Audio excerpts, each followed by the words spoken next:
So she said it's a question from my sorry. She said this is a question from my brother in Syria. He studied the economy and commerce over there, and he would like to know what is the role will be played by the system, the Islamic system of economy in the next century, inshallah, and how can Islam, I mean, through the system really establish, be properly established besides the system of the West and the East, and what is the role of the Muslim? This question has been theoretically answered or attempted to be answered by many scholars. But unless we produce an illustration or an example of how it can run, it cannot satisfy the Western observers. The problem is that everywhere in the Muslim countries, they are dependent on usury and bank interests, and the banking system at large is the financial system of every Muslim country as well. Either the finances of every country are run on the pattern of the Western banking system, which is capitalism, which cannot be separated from interest or usury, as you may call it.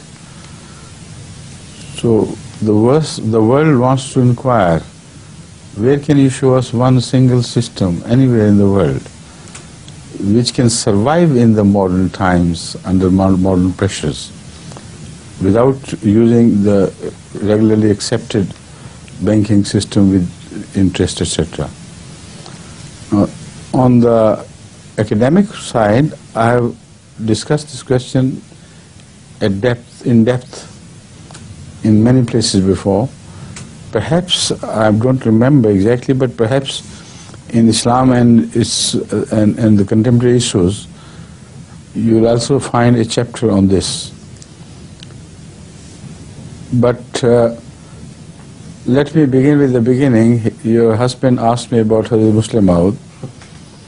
He was the first, in my memory, who wrote a very comprehensive book on the issue of Islam and its financial system for the world, Islam and its economic system for the world. So that book has already been published. What, under the title?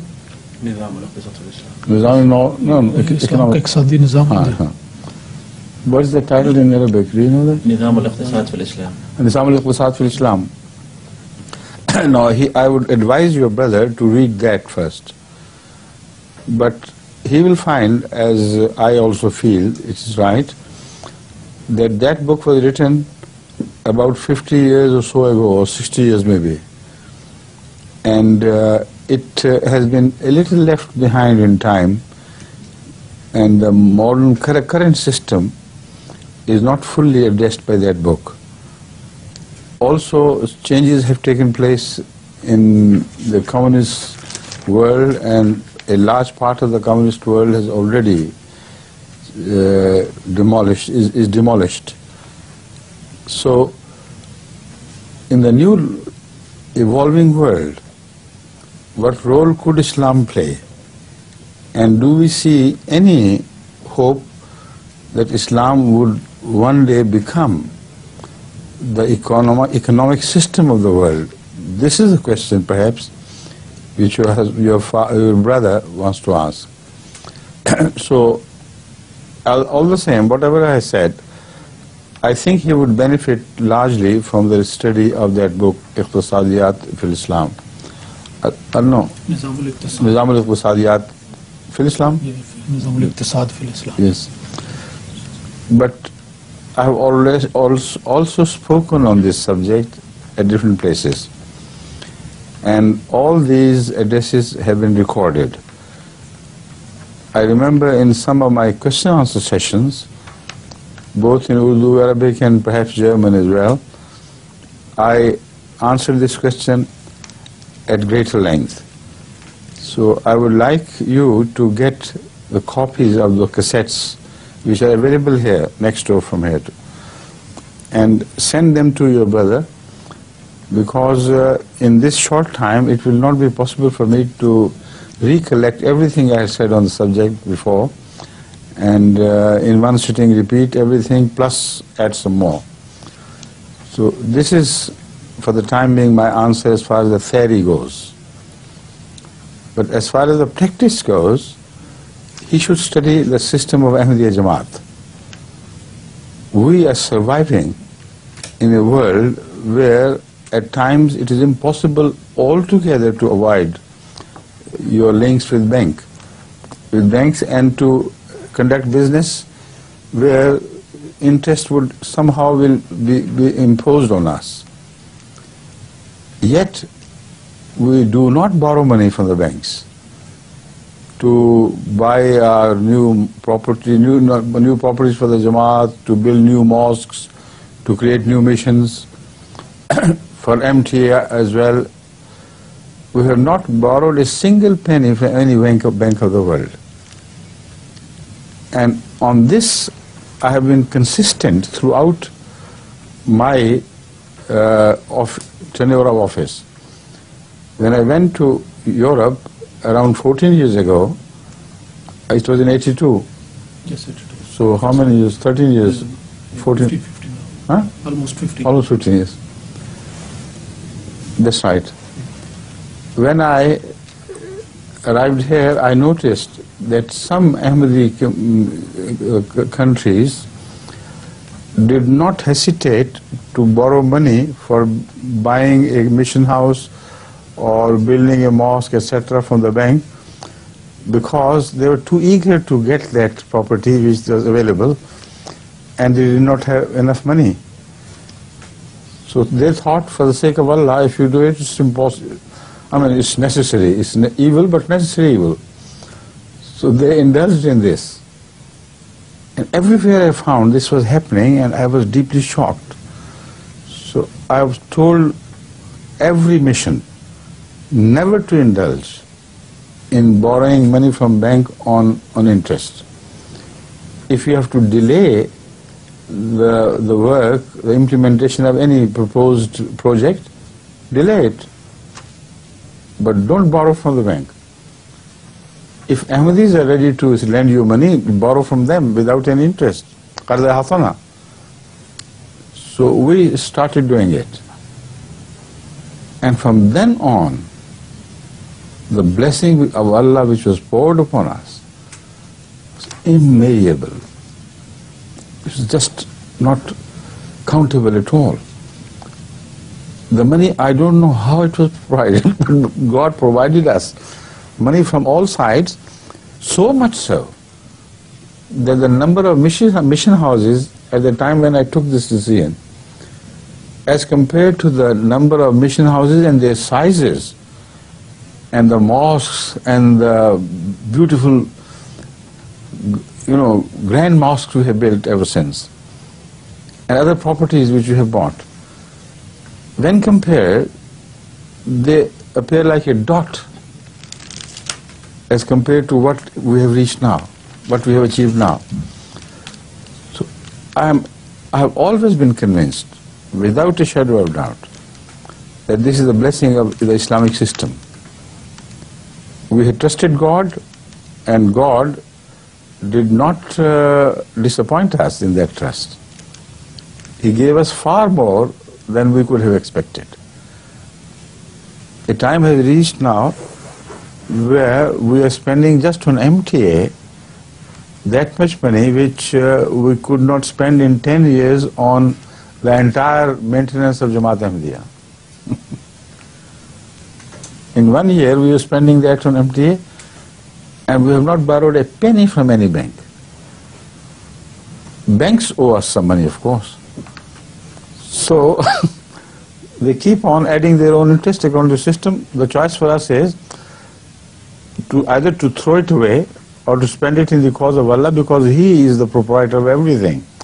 If you don't go for any bargaining where we put it as a condition to get some interest on our money, and it comes without our wish, without our desire, then the only course left open for us is to spend it in the cause of Allah. And that is what we do.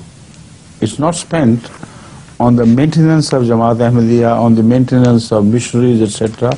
We do not pay them a penny from that money which automatically comes as our bank interest. But if we waste it, it will go to some wrong purpose. It will be used for some wrong purpose. Maybe they give it to the church. So that is why we follow the advice of Muslim that where you have not intended to have any interest and your money without any condition from you gets some interest, it may be all right apparently, but still it's not all right for you to spend on your own persons.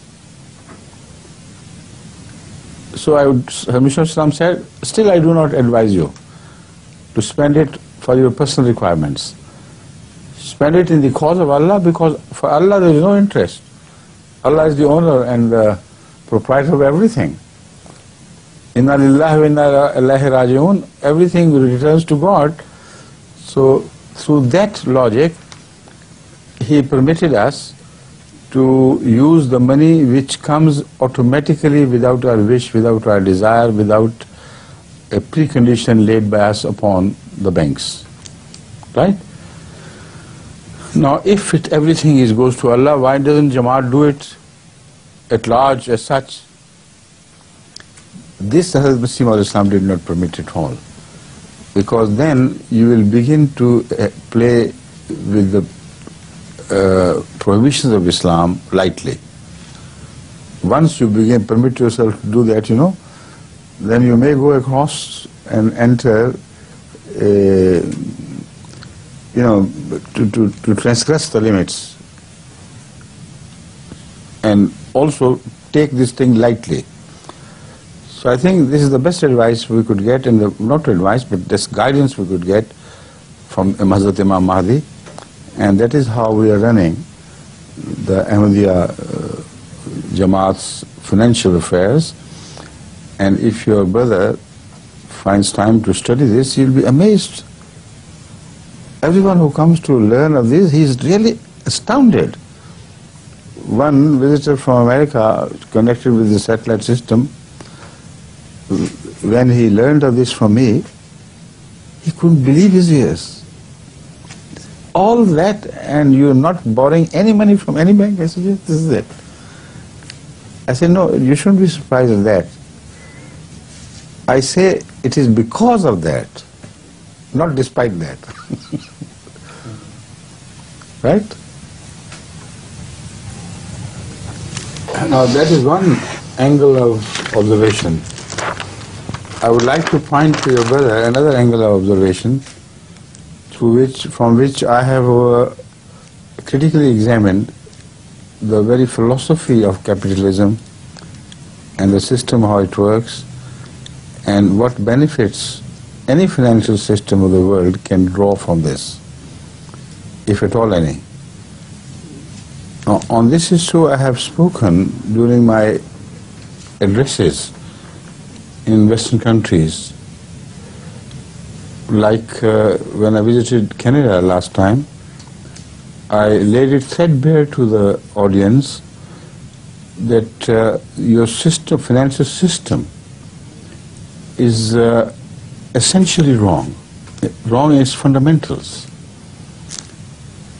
The result is that this system based on